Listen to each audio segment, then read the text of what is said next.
Assalamualaikum warahmatullahi wabarakatuh. Selamat malam teman-teman yang ada di rumah, yang ada di kantor, yang ada di kampus, yang ada di warung kopi, yang ada di seluruh belahan dunia, dari Sabang sampai Merauke, dari Pulau W sampai Pulau Rote.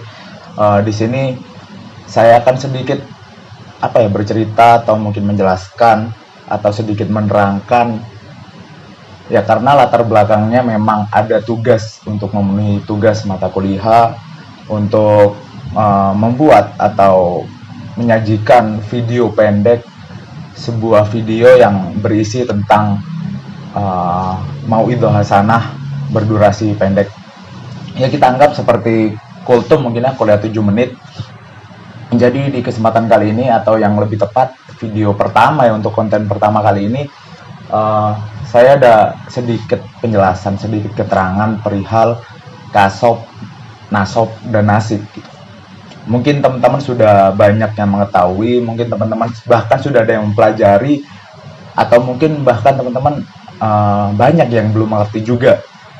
Nah, di sini mungkin teman-teman penasaran atau bahkan nggak mau tahu, saya nggak tahu juga. Jadi saya akan tetap menjelaskan kepada teman-teman bahwasanya topik penting menurut saya untuk saat ini lebih tepat kita jelaskan perihal kasop, nasop, dan nasib.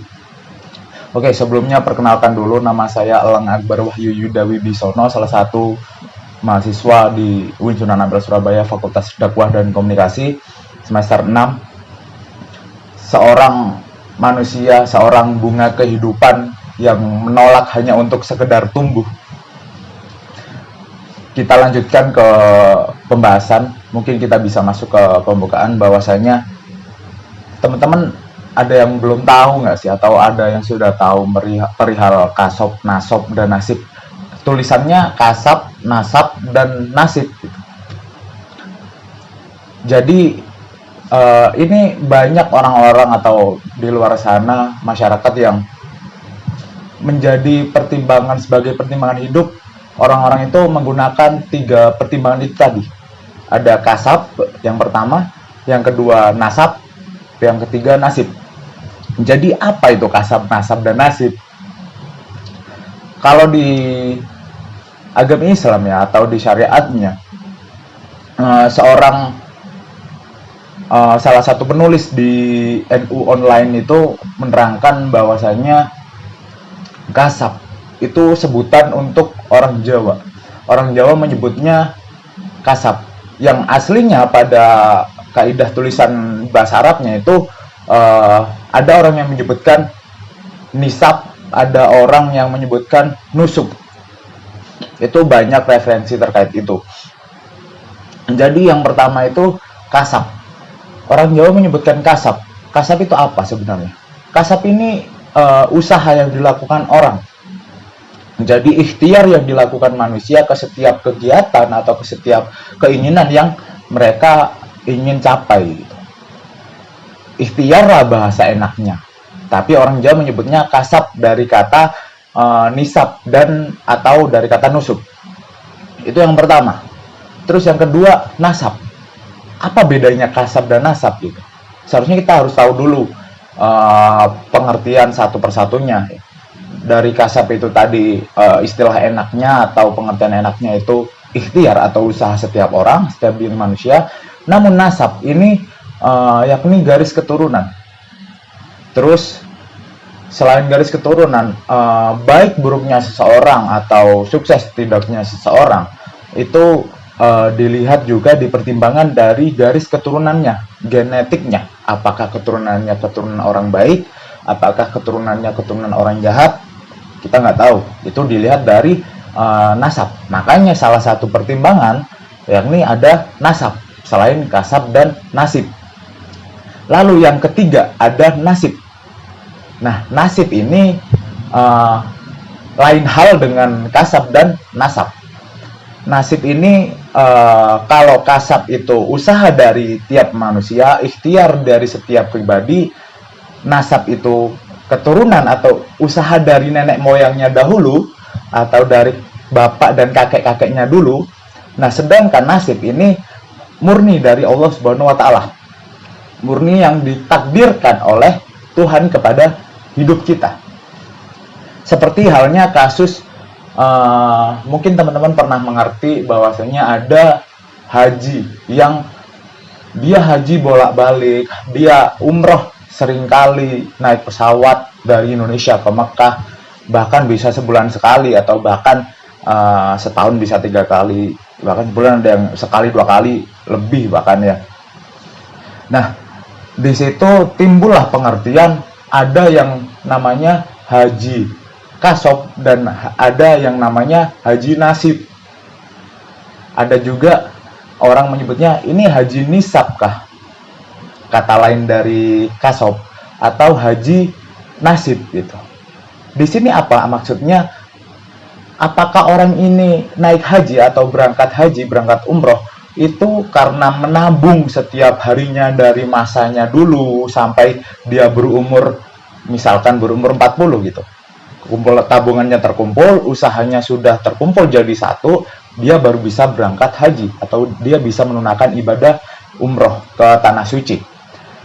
Atau dia orang yang sangat kaya raya, jadi mau berangkat sebulan 2 kali, 3 kali, bahkan berangkat setiap hari pun dia nggak ada masalah. Karena memang itu dia memang orang kaya latar belakangnya. Atau kalau dikembalikan ke pengertian kita tadi, itu dia masuknya haji nisab atau haji kasop. Nisab kata lain dari kasop. Kasop sebutan orang Jawa untuk menyebut nisab, seperti itu. Itu salah satu contohnya. Lah untuk nasib seperti apa gitu? Saya bisa menganalogikan seperti halnya kiai. Ada kiai yang menyebut dirinya kiai nasab, ada yang menyebut kiai nisab atau kasop, ada yang menyebutnya kiai nasib. Seperti ini, saya bisa contohkan seperti halnya Gus Dur. Mungkin teman-teman sudah banyak yang tahu ya siapa itu Gus Dur. Kalau belum tahu, mungkin menurut saya parah sih. Orang Indonesia khususnya pasti sudah tahu siapa itu Gus Dur. Nah, Gus Dur ini salah satu kiai yang mana dia itu kiai nasab. Karena bapaknya Gus Dur ini juga seorang alim ulama, kakeknya Gus Dur ini juga salah satu pendiri Nahdlatul Ulama. Maka dari itu dia sudah mempunyai garis keturunan yang bagus, garis keturunan yang seorang anaknya kiai-kiai, makanya dia jadi kiai juga, jadi ulama besar di negara ini, di Nusantara ini. Itu salah satu contoh nasab. Terus kalau kiai kasop seperti apa? Kiai nisab seperti apa? Nah, misalkan ada seseorang yang dulunya di pondok pesantren, dia tiap harinya tekun belajar mengaji, tekun sekolah di madrasah, lalu besarnya dia pintar, dia pandai dalam menyebarkan agama Islam. Dia mulai ceramah ke setiap masjid di kampung halamannya.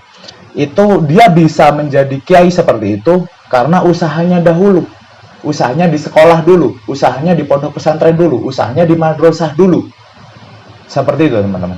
Jadi karena dia usaha, dia belajar sering tekun mengaji, makanya dia ketika menyebarkan agama Islam, dia dipanggil oleh masyarakat sekitar, oh ini kiai ini, gitu. Itu masuk ke kiai kasop atau kiai nisab, yang mana dia karena usaha atau ikhtiarnya sendiri. Nah, pertanyaan terakhir, kiai nisab gimana kak? Nah, kiai nisab ini, mohon maaf saya ulang ya, bukan kiai nisab maksud saya, kiai nasib. Yang terakhir kan kiai nasib gitu, yang belum saya jelaskan. Kiai nasib ini seperti apa teman-teman? Kalau kasop sudah, terus nasab sudah, tinggal kiai nasib.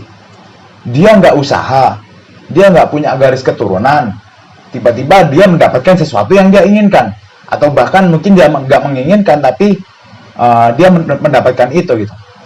Salah satu contohnya ada kiai di Kabupaten Jepara. Dia seorang kiai yang sebelumnya dia ada di pondok pesantren, terus dia setelah lulus dari pondok pesantren memutuskan untuk melanjutkan pendidikannya di akademi militer, tentara. Dia jadi eh, anak didik peserta didik tentara waktu itu. Dia niatnya untuk menjadi militer, menjadi abdi negara.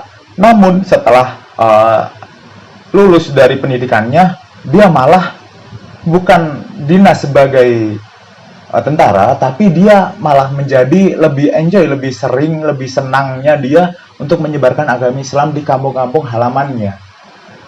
Nah, dari situ saya juga teringat juga waktu beliau menyampaikan kepada jamaah bahwasanya saya ini kiai nasib ya. Contohnya ya saya ini dulu pendidikan militer, setelah lulus pendidikan militer malah jadi kiai gitu. Itu kan nasib namanya. Itu sekian penjelasan konten pertama saat ini perihal kasok, nasib, dan nasob. Semoga teman-teman bisa memahami atau mungkin bisa menyebarluaskan videonya juga. Semoga apa yang saya jelaskan tadi sedikit lebihnya bisa dipahami oleh teman-teman, bahkan bisa disampaikan ke teman-teman yang lainnya. Salah satu visi besar saya selain mencerdaskan diri saya sendiri juga mencerdaskan kehidupan bangsa, salah satunya dengan langkah kecil seperti menyebarkan konten-konten seperti ini. Terima kasih. Selamat malam dari saya, selamat beristirahat. Wassalamualaikum warahmatullahi wabarakatuh.